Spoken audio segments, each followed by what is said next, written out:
Hai, assalamualaikum warahmatullahi wabarakatuh. Balik lagi bersama Mei, satu hari lebih baik bersama Mei.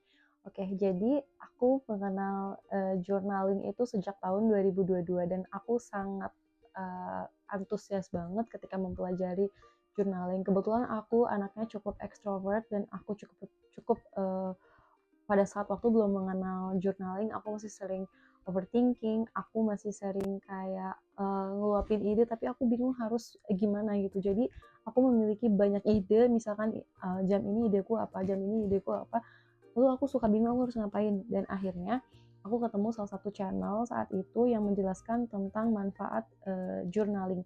Dan setelah aku mengenal journaling, itu cukup sangat membantu aku jadi makin lebih mengenal diri sendiri dan pikiranku makin lebih terstruktur dan terarah.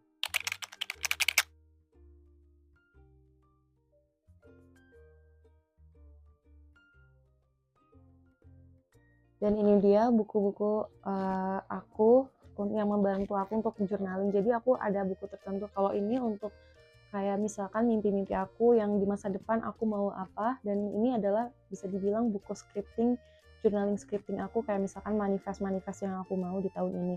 Ini tuh buku-buku di tahun 2025 dan ini biasanya di pertengahan tahun pun udah habis ya.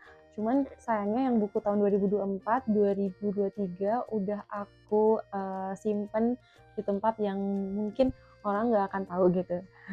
Dan ini, kalau ini tuh kayak misalkan setiap hari, kalau yang ini tuh khusus kayak misalkan aku hari ini lagi ngalamin feeling apa, aku lagi kayak punya ide apa, aku tuangin di sini. Kalau misalkan ini lebih ke kayak untuk aku punya ide apa, misalkan aku mau konten YouTube apa, aku mau bikin TikTok konten apa yang memotivasi atau hal-hal lain kayak misalkan eh, kayak mau bikin script konten, kadang aku nulis juga di sini. Terus kayak misalkan ide-ide bisnis juga. Terus kok biasanya kadang aku bikin di apa di namanya itu spreadsheet.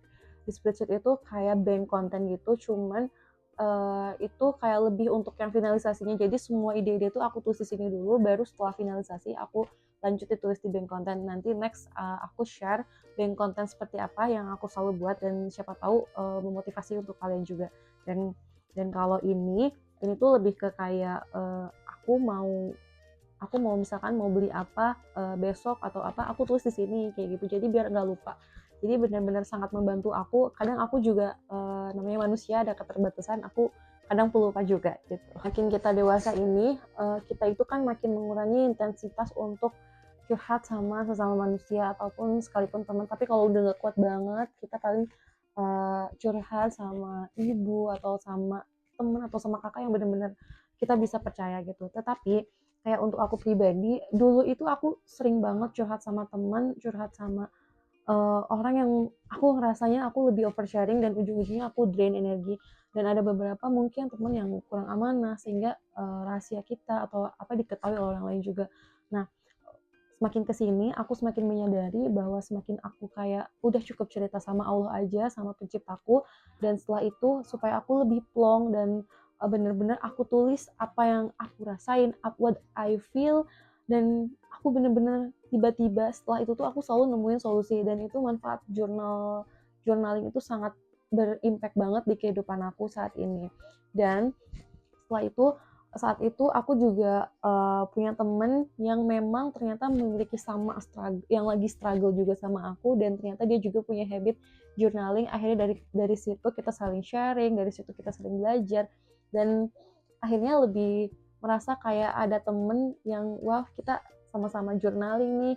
Jadi kayak ide-ide apapun, misalkan kayak contohnya kayak misalkan ini yang bikin kita nyaman, gaya gaya jurnalis seperti ini yang bikin kita nyaman, oh menurut dia tuh seperti ini, yang itu tuh bisa saling share motivasi kita juga. Juga aku pernah konseling sama psikolog saat waktu itu aku 2023 aku lagi ngalamin hal yang berat. Pada saat itu aku ngalamin berduka ditinggal almarhum papaku, dan waktu itu aku sedang ngalamin di namanya toxic relationship. Dan waktu itu aku konseling sama psikologku, dan mereka menyarankan juga salah satu untuk ngerilis emosi aku adalah dengan journaling.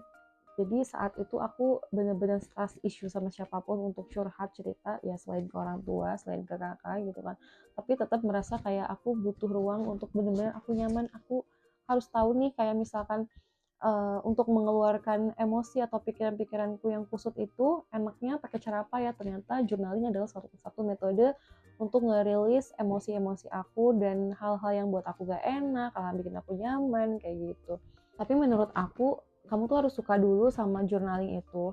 Setiap orang kan beda-beda cara ngerilis emosi dan lain-lain hal. Cuman menurut aku setiap orang punya gayanya masing-masing dalam journaling ya. Tapi balik lagi ke personalnya masing-masing.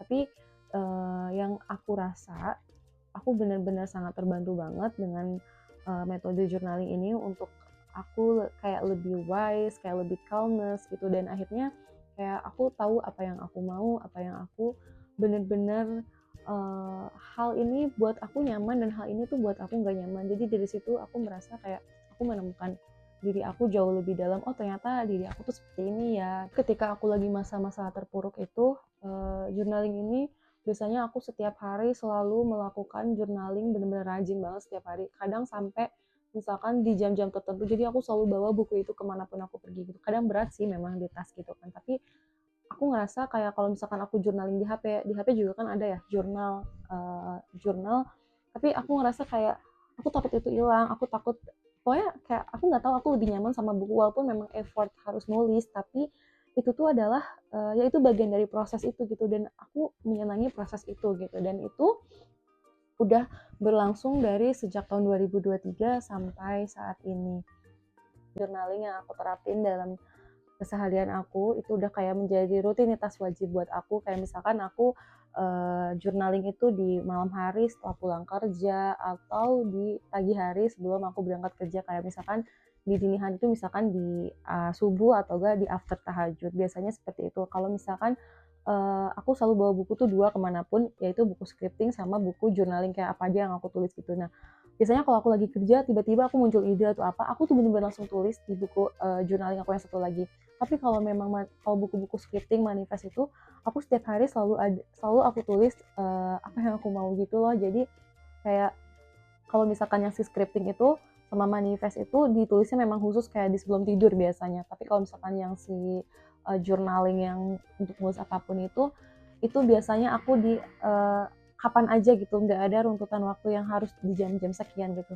Karena kenapa, kalau di manifesting itu kita butuh lebih fokus, lebih di saat kondisi kita memang lagi high vibrasinya lagi bagus gitu kan. Nah, untuk scripting juga aku bener-bener sangat terbantu banget, beberapa banyak mimpi aku yang banyak tercapai dari aku manifesting dan scripting itu.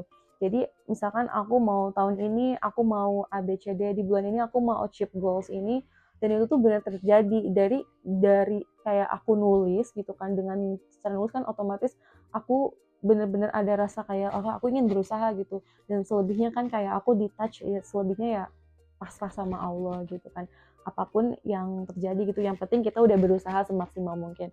Dan yang mau mulai habit journaling bisa banget mulai dari hal-hal kecil dulu, kayak misalkan kamu mau nulis apa gitu, apa yang lagi kamu rasain, atau kamu memang udah bukan trust issue sih, tapi lebih tepatnya kayak kamu mungkin lebih nyaman dengan kamu nulis gitu. Dengan nulis juga kan kita membantu diri kita menjadi lebih kreatif, dan tanpa kita sadari kita menemukan solusi-solusi itu gitu. Dan sekarang, karena tidak akan pernah ada kata terlambat untuk memulai hidup yang lebih baik.